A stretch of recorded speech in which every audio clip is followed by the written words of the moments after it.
Puji Tuhan saudara sekalian, saya percaya saudara-saudara semuanya di rumah sehat-sehat dan tetap dilindungi Tuhan dan dijaga Tuhan. Dan juga malaikat Tuhan mengkelilingi kehidupan kita dan keluarga kita. Oke, hari ini kita mau baca firman Tuhan, tapi sebelumnya marilah kita berdoa, minta Tuhan Yesus membantu kita ya. Oke. Tuhan Yesus, terima kasih Tuhan atas hari yang indah ini.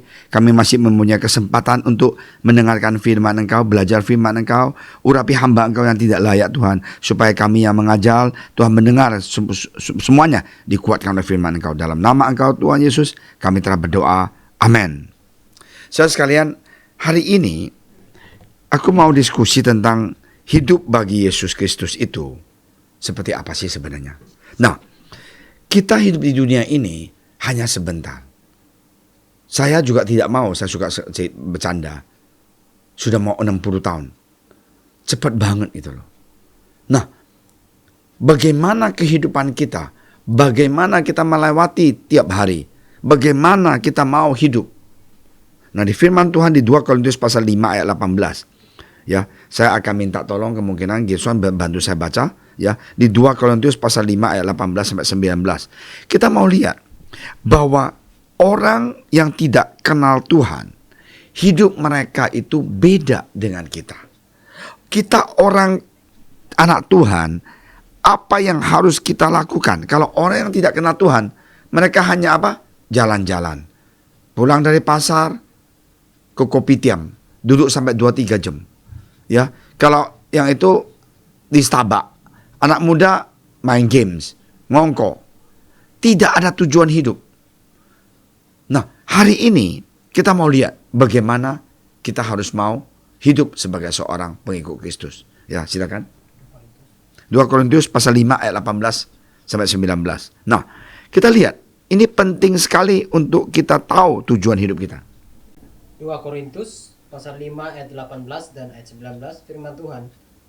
Dan semuanya ini dari Allah yang dengan perantaraan Kristus telah mendamaikan kita dengan dirinya dan yang telah mempercayakan pelayanan pendamaian itu kepada kami. Sebab Allah mendamaikan dunia dengan dirinya oleh Kristus dengan tidak memperhitungkan pelanggaran mereka. Ia telah mempercayakan berita pendamaian itu kepada kami. Nah, inilah saudara sekalian. Ia telah mempercayakan pelayanan perdamaian itu kepada kami. Saya ingat waktu saya mau dipilih menjadi ketua umum GPSDI seluruh Indonesia. Saudara sekalian, saya bukan senang, saya takut.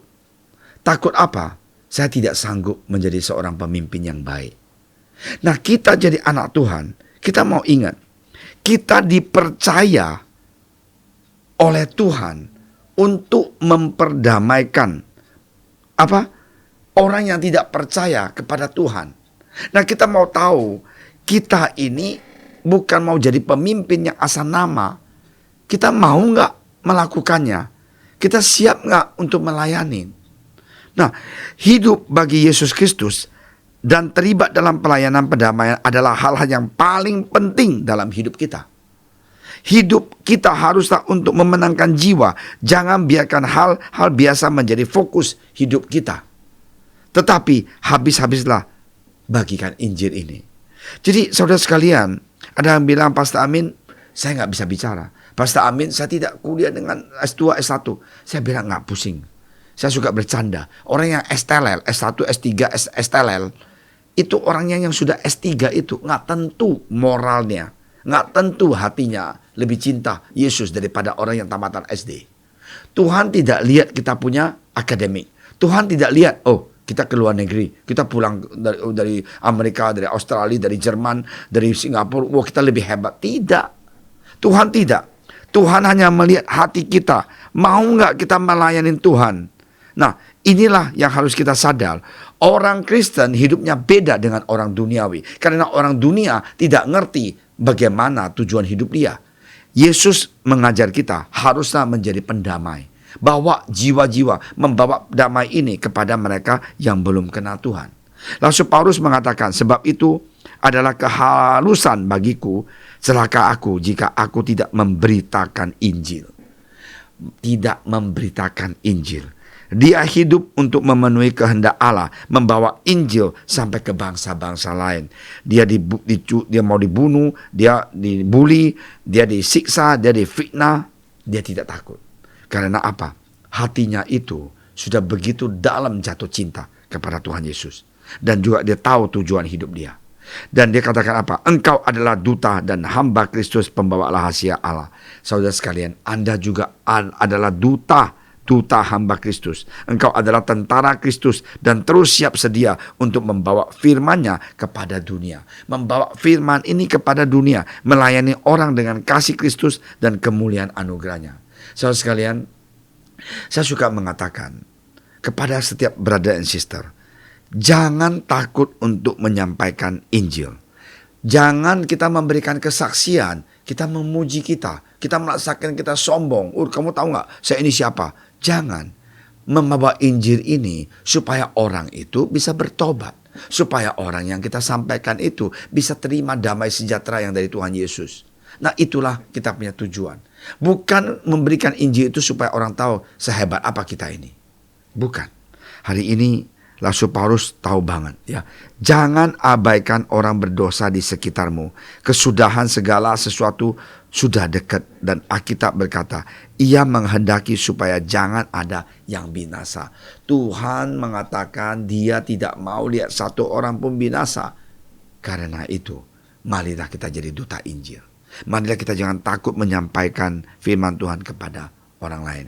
Dia menginginkan mereka selamat, dan Dia mempercayakan pada Anda dan saya untuk keselamatan mereka.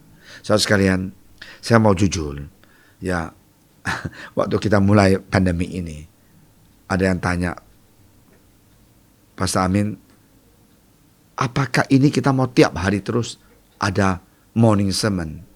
Saya terus terang saja, waktu ditanya begitu, saya kepengen jawab, udah 3 hari aja dah. Kan enak kan? Saya kepengen kedagingan, capek juga. Tetapi malam itu waktu saya rekam, tiba-tiba saya dapat WA dari seorang pendengar morning sermon kita. Dan dia bilang, dia Brother Amin, thank you for your ministry. Dia bilang, terima kasih atas pelayanan kamu. Saya hampir tiap hari dikuatkan oleh firman yang disampaikan oleh Anda. Dan saya bilang, dear sister, pujilah nama Tuhan, karena firman Tuhan adalah kekuatan kita. Hari ini saudara sekalian, janganlah kita menyerah. Janganlah kita malas. Ingat, Alkitab mengatakan, sebab barang siapa yang berseru kepada nama Tuhan akan diselamatkan. Tetapi bagaimana mereka dapat berseru kepadanya jika mereka tidak percaya kepada Dia? Bagaimana mereka dapat percaya kepada Dia jika mereka tidak mendengar tentang Dia? Bagaimana mereka mendengar tentang Dia jika tidak ada yang memberitakannya? Saudara sekalian, bagaimana orang bisa bertobat kalau tidak Anda dan saya sampaikan? Bagaimana saudara kita bisa dikuatkan oleh firman Tuhan kalau tidak ada yang menyampaikan morning sermon, tidak ada yang teks mereka WA, God bless you and God love you? Ingat, engkaulah pemberita itu. Dikirim Tuhan untuk orang-orang di sekitarmu yang belum mengenal Tuhan Yesus. Jangan biarkan mereka hidup tanpa pengharapan dan tanpa Tuhan Yesus menuju ke neraka. Marilah kita bertobat, kita ambil setiap kesempatan untuk memberikan Injil ini bagi teman-teman kita, ya, saudara kita yang belum kenal Tuhan. Ya, sekarang pandemi, di rumah jangan hanya drakor, drama Korea ini yang bagus, itu yang bagus, jangan. Kasihkanlah mereka ayat firman Tuhan. Pasti kita lihat mereka diberkati Tuhan. Mari kita sama-sama berdoa. Tuhan Yesus, terima kasih atas kesempatan Tuhan Yesus.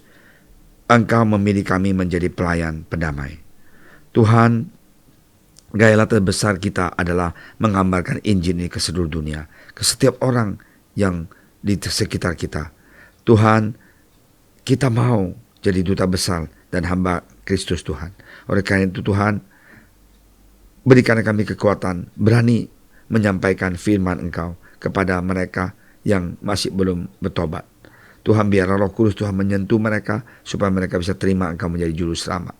Terima kasih Tuhan. Sekali lagi kami berdoa untuk bangsa negara kita, Bapak Presiden dan semuanya pemimpin, dan juga Tuhan dokter dan suster. Tuhan berkatilah mereka, berikan mereka hikmat untuk bisa memimpin bangsa ini dengan baik. Dan kami juga ingat berdoa untuk brother sister kami yang ada di JSS. Tuhan tolonglah mereka, studi mereka, pekerjaan mereka, pelajaran mereka. Tuhan Engkau lindungi, Engkau jaga. Dalam nama Engkau Tuhan Yesus, kami percaya Tuhan Engkau telah memberkati mereka. Haleluya. Amin. Berikan ku hati seperti hatimu, yang penuh dengan belas kasihan. Berikan ku mata seperti matamu, yang memandang tuaian di sekelilingku. Berikan ku tanganmu untuk melakukan tugasmu. Berikan ku kakimu melangkah dalam kebenaranmu.